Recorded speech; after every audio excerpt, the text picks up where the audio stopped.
Hey guys, welcome to Actors Club. It's Tuesday. I'm Ken Arnold.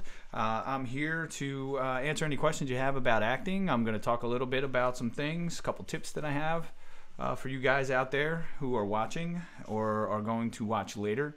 But every Tuesday, I'm going to be here for 15 minutes and I'm going to do some acting tips, things that help me in my career. Will they work for you? I don't know. You got to try them out and see if they work for you.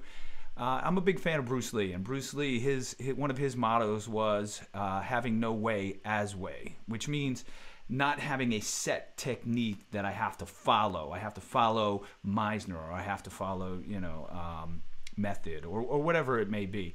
But you accumulate experiences throughout your life, and you use those experiences to create your own technique, your own way. So having no way is way.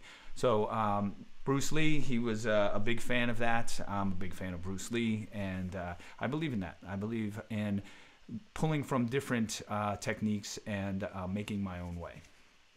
So today, I kind of want to talk about a couple of different things. And if you have any comments or anything, please comment and let me know. I'm going to reboot this real quick because last night we were having problems with comments on Apple Teenies. And we didn't see the comments right away. So hopefully if you have any comments, please feel free to put some comments in and I will answer your questions. And as they pop up, I'll get to them. So one of the things I want to talk about today, and you've probably heard this as an actor who works on camera, and I really wasn't too sure about it myself when I first started acting.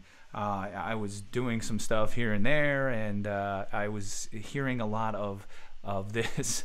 When you're on camera, don't blink when you're in a scene. And I kind of shook my head at that and laughed and was like, yeah, really? Because we're human beings, we have to blink. But then I was working on a film called, hold on a second, I'm going to look over here. It's on the wall. Abduction, with Taylor Lautner was in it. And I was watching a scene with the late Michael Nyquist. And I was sitting next to John Singleton, the director. And we were watching Michael do his scene, and it looked great. It looked phenomenal. I was like in awe. I was like, wow, Michael Nyquist. I get to watch this guy. The original Girl with the Dragon Tattoo. He was the lead actor. And I was amazed at what I was seeing. So they did the whole scene, and I watched it, and I'm sitting there going, wow, that was awesome. I guess we're just going to move on. Nope. John Singleton stood up and said, Michael, that was great, but we're going to have to do it again. You blinked, and I didn't want you to do that. So there it was. There I saw at the highest level a huge Hollywood film.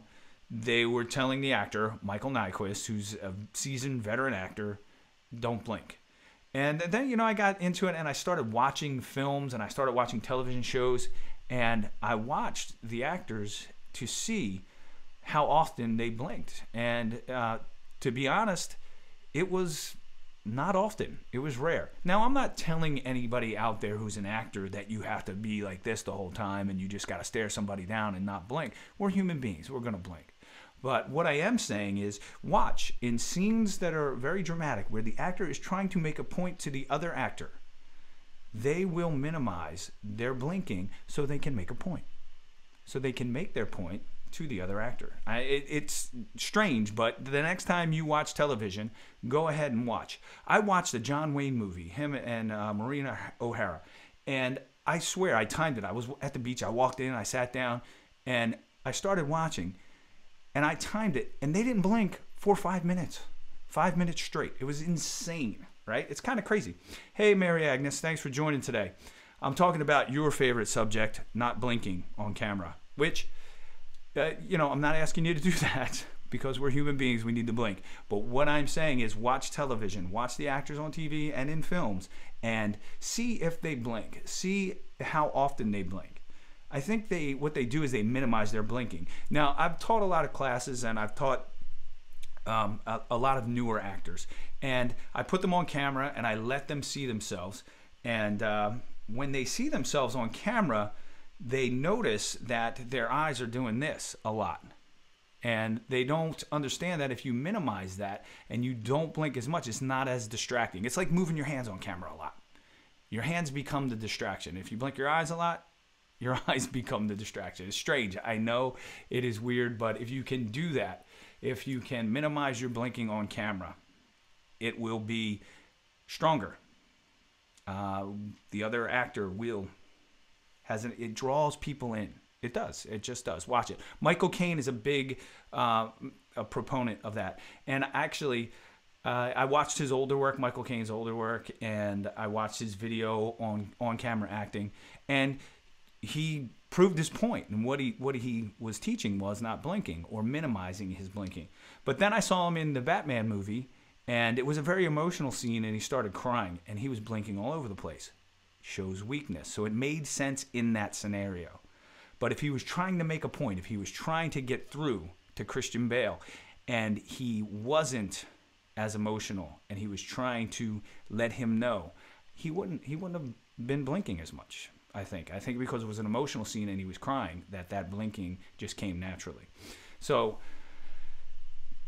if you get a chance, check it out the next time you watch television.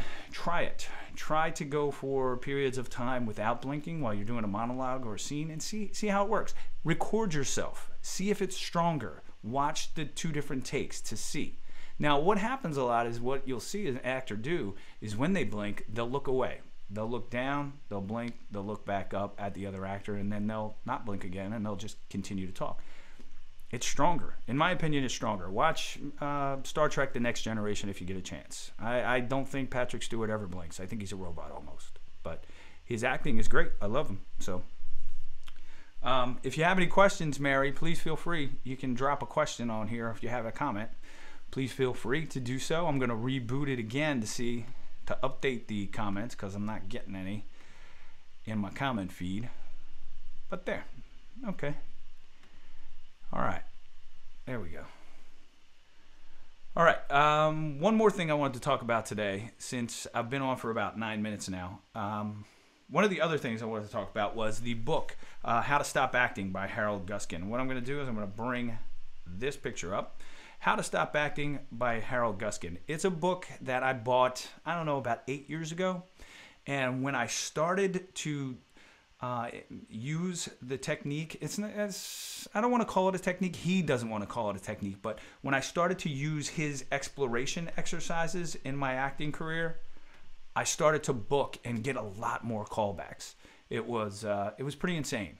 And what he teaches, Harold Guskin, is he teaches you how to take the text off the page when you're first exploring a script, whether it's for an audition or whether you've gotten the role and you are just beginning to explore the character, to work through it and see what you're going to do as that character. So one of the things he says is, this is a pretty powerful statement right here, I think, and I'll read it. He says, most actors don't trust themselves to just say the words. They don't trust that what they are thinking or feeling is enough. They want to do something with the line. They want to show us their thoughts or feelings.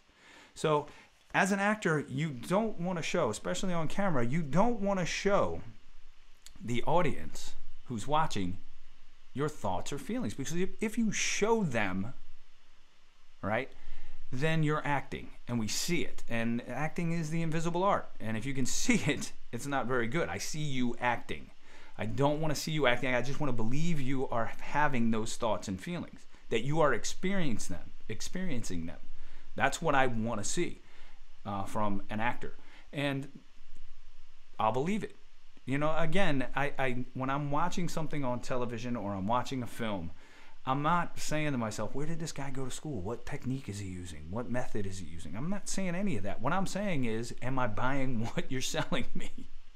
Do I believe that you're experiencing that? And we as actors have to experience it so the audience at home feels it.